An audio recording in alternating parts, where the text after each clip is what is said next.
Happy Wednesday, everyone! I hope you are having a good week so far, making decisions, making connections, and making that money.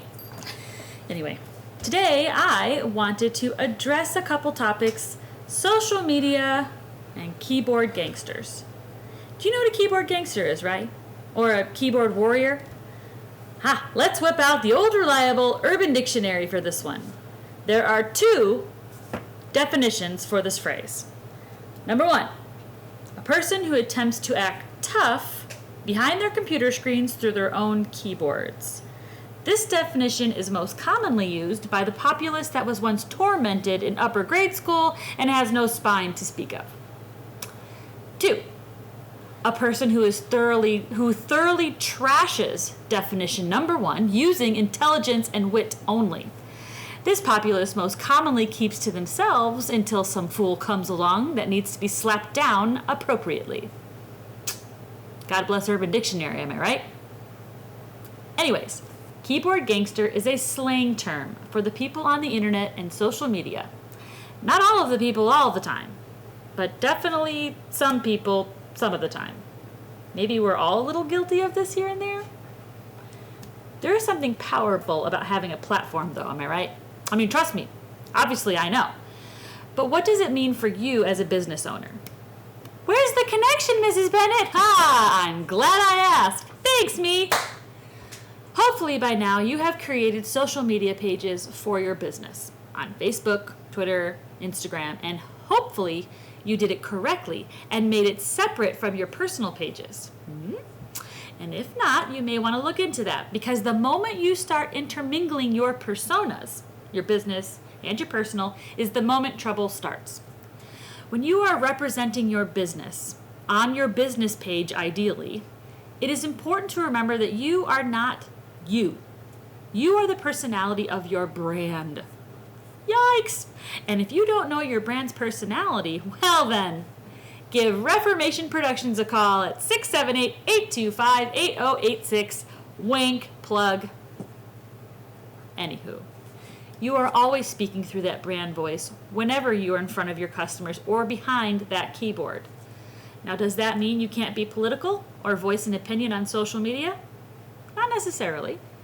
If the opinion falls in line with your brand, it may be okay. Case in point, Nike and Colin Kaepernick. That brand will now forever be aligned with that sentiment. Is it risky? You bet. Be sure you are not alienating your consumer base. And if you do have a separate business account, first off, kudos to you. Don't think for a second that customers can't find your personal one. I suggest locking that one down to only the family and friends who you want to know your politics and beliefs. I mean, it would be terrible if you managed one closely and not manage the other. I mean, people might see both and feel that your brand isn't genuine, and that would be bad. So lock down your personal page and monitor how you respond and what you or your employees post on your business page. Bottom line, and this should go without saying, but unfortunately I'm going to say it. Be professional. Heck, be nice. We could use a little more nice, right? I mean, using social media responsibly is tricky, especially when we see something that is personally triggering. Do we need to fight every battle we see? Nope. No, we do not. Today's social media has us all seeing red or blue. Red, blue, red, blue, red, blue, red, blue. Remember to keep your eye on the prize. See green. Put down your keyboard and live to do business another day. And speaking of popular slang terms being thrown around on social media these days, I would like to take a moment and show my sincere sympathy to all the real Karens out there. You know, the people whose mamas actually named them Karen. I see you, Karen. I see you. What am I talking about? Okay, have y'all seen the memes about Karen on social media? The Karen meme has evolved to reference an entitled white woman who always demands to speak to the manager, who may or may not have a short bob-type haircut, and very recently is projected as being a huge racist in public. Wow. It sucks to be named Karen right now, especially if you are not those things, which I am hoping most of you are actually not. Now, don't get me wrong.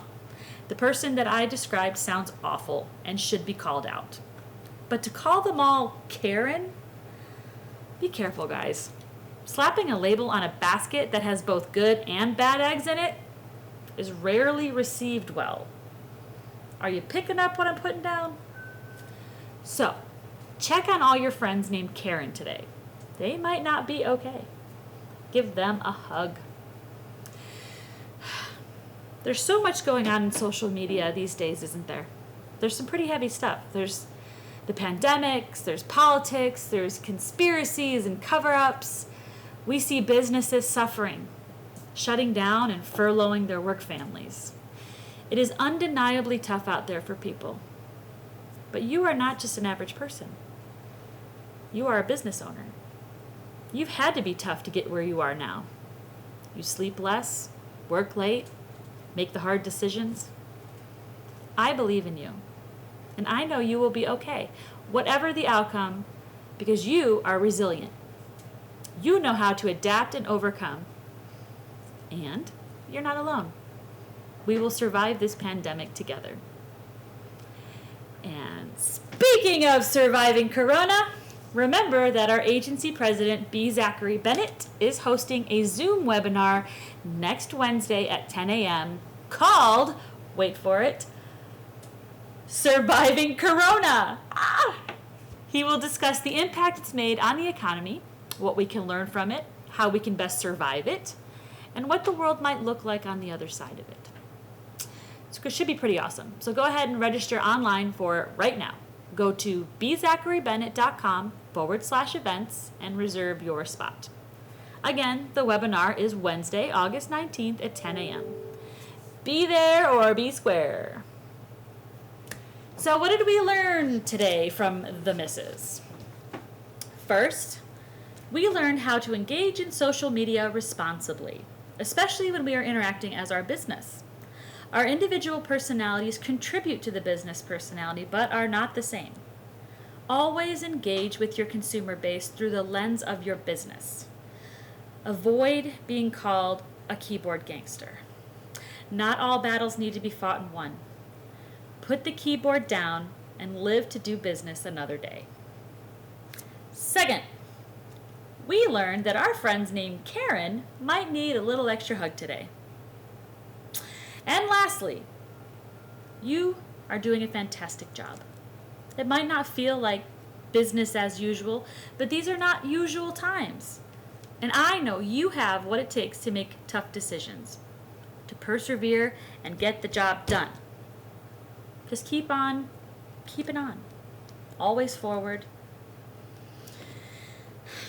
I will see you guys next Wednesday for another riveting episode of Marketing with the Misses.